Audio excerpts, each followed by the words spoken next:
Okay, let's unpack this. Today, we're taking a deep dive into something that might seem incredibly simple. It's a short, everyday conversation between two friends, Mia and Daniel. Yeah, and our source material, it's basically just a transcript of them chatting at a cafe. And there's also a list of, like, some useful words that you use. Exactly. But what's fascinating, and this is our mission today really, is how much genuine natural English communication is packed into just, a few minutes of them talking. Right.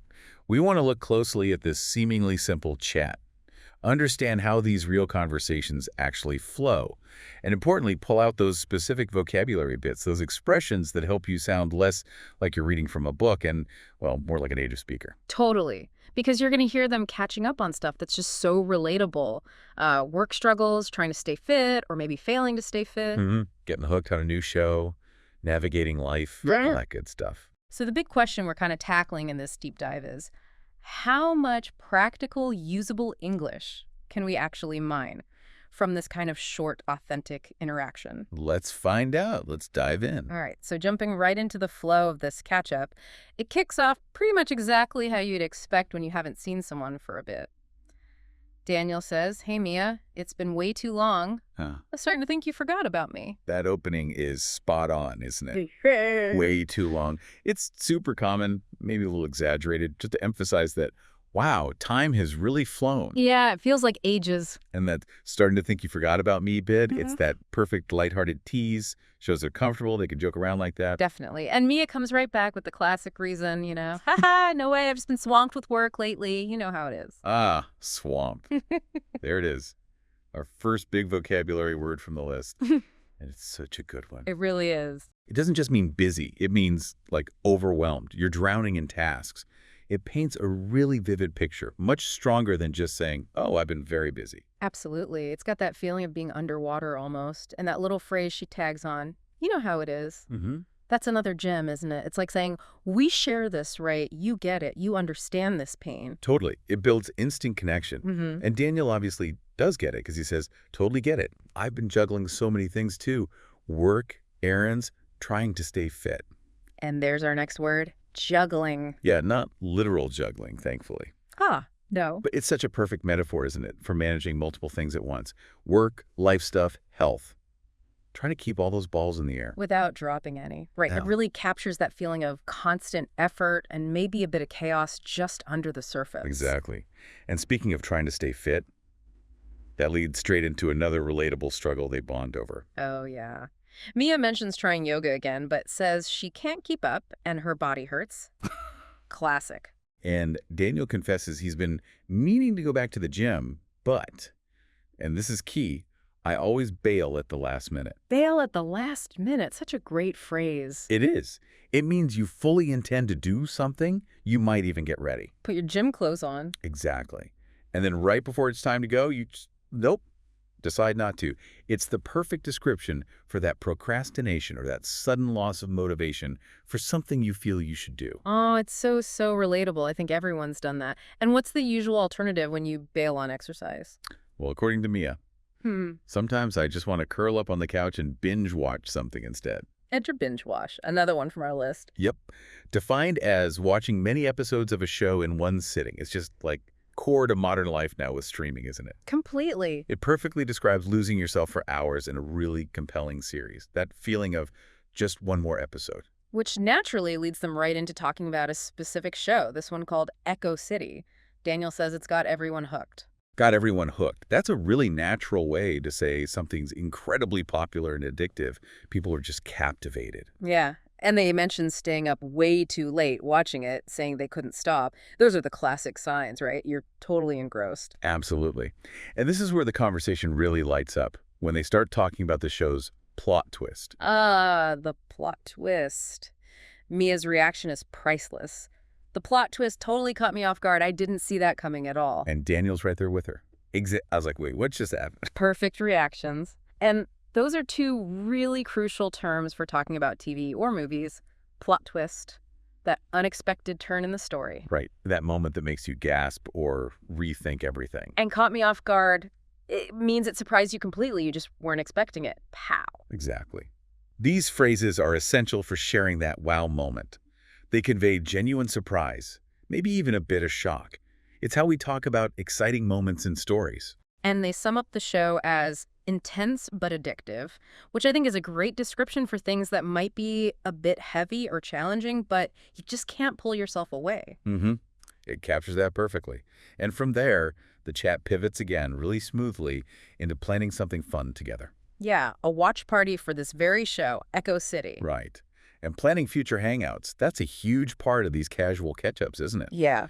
The suggestion is for a watch party with, what was it? Snacks, chill vibes, the whole deal. Chill vibes is another great term from our list. It is. It just means a relaxed, comfortable, easygoing atmosphere. Nothing stuffy or formal, just easy. Like put your feet up, relax. Exactly. And the whole deal, that's just an informal way of saying everything that usually comes with it, or all the expected stuff. Like snacks are part of the deal for a watch party. Gotcha. And notice the condition Mia puts on it. A playful one. Only if you promise not to spoil anything.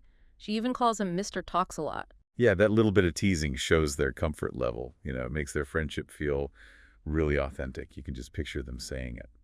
Definitely. Okay, so from binge watching and party planning, they shift gears again.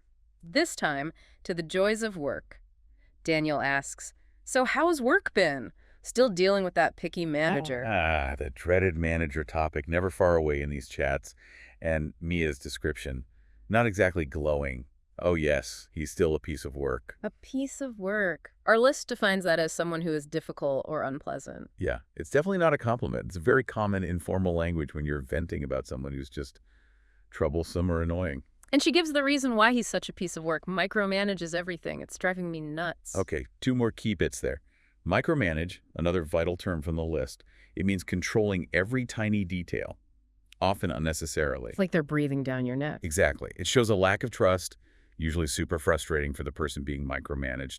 And it's driving me nuts. That's a classic idiom, isn't it? It means something is extremely annoying, frustrating, making you feel crazy. It expresses that feeling so vividly. It really does. So Daniel offers some sympathy, asks if she's at least getting credit for her hard work. But Mia's feeling pretty meh about it. She feels like she's just going through the motions most days. Going through the motions. Another fantastic idiom. Mm-hmm. It means you're doing the actions, the tasks, out of routine or obligation, but without any real effort or interest or enthusiasm. Your heart's just not in it. Yeah, like you're on autopilot. Precisely.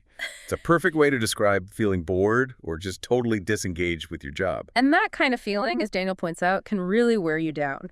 Which, of course, leads to the next big life question. Yep. Have you thought about switching jobs? Mia hesitates, though.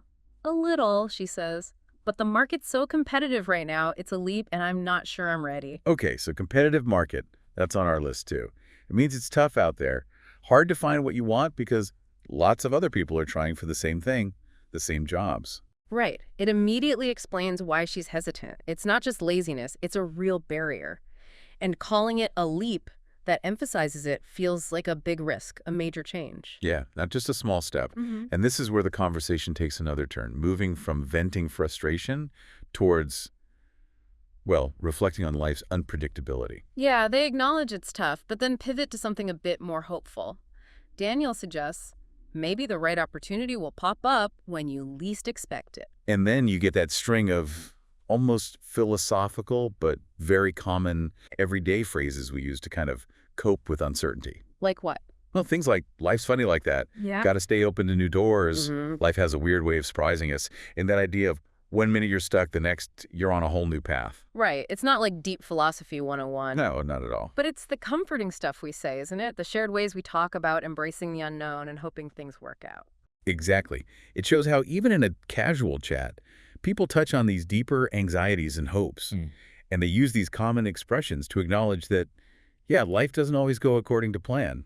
Okay, so after that brief moment of reflection, the conversation circles back really nicely to finalize the plan, the watch party plan. Back to practicalities. They settle on Friday night. Why Friday? Because Mia says she could use something fun to look forward to.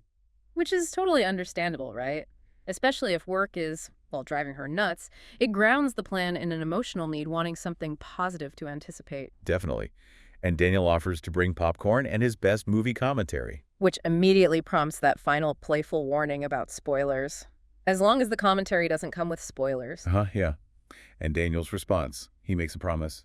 Scout's honor, I'll behave. Scout's honor, that's another classic informal phrase, isn't it? It is. It's a way to make a promise sound sincere, often used kind of lightly or humorously between friends. It implies you can be trusted. I promise, basically.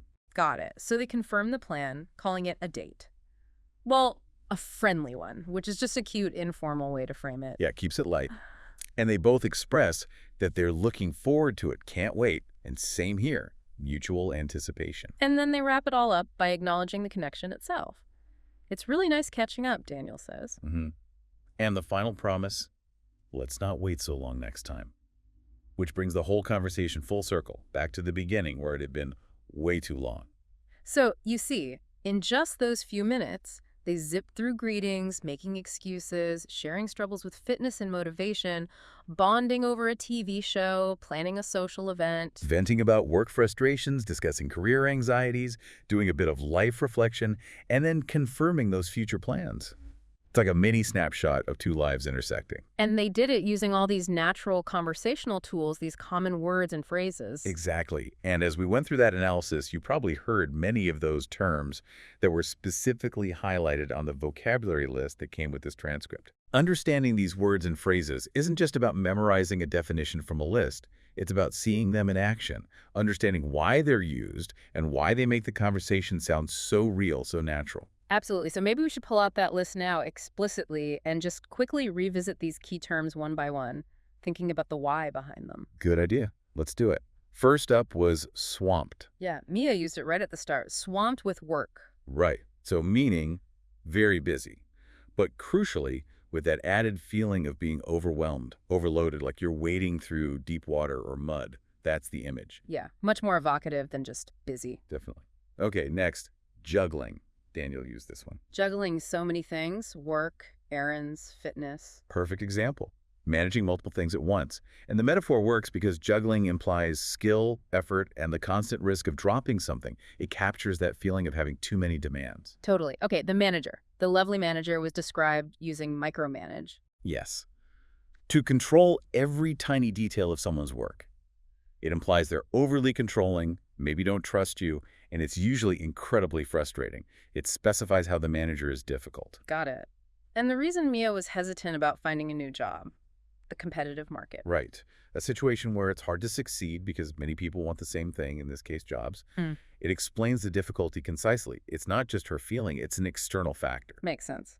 The exciting bit in the show? The plot twist. Simple definition. Yeah. Unexpected change in the story. But its power in conversation comes from sharing that feeling, the surprise, the shock, the whoa moment you experience together or want to share. Yeah, it's about sharing the reaction. Okay, the alternative to the gym, binge watch. To watch many episodes, one after another. This word is so common now because the behavior is so common. It implies a deliberate session of watching, not just passively having the TV on. Right, like a mission. Okay, back to the manager again, described as a piece of work. Yeah. Someone difficult, unpleasant, troublesome, definitely informal, definitely negative. It's a judgment. A way of summing someone up is inherently annoying when you're venting. Noted. And how did that plot twist feel? It caught me off guard. Meaning it surprised you unexpectedly. You weren't prepared. It works for plot twists, surprise quizzes, sudden news, anything that hits you out of the blue. It emphasizes the unexpectedness. Okay, and lastly, for the watch party, they wanted chill vibes.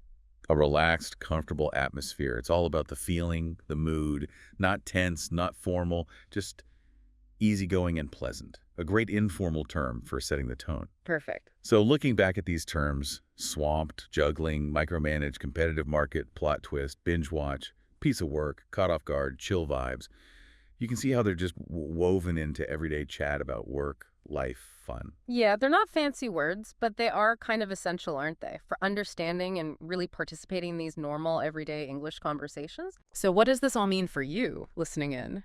Well, by taking this, magnifying glass to just a few minutes of what seems like simple chat, we've seen how real English flows, the kinds of everyday things people actually talk about, and Maybe most importantly, we've pulled out some really practical vocabulary.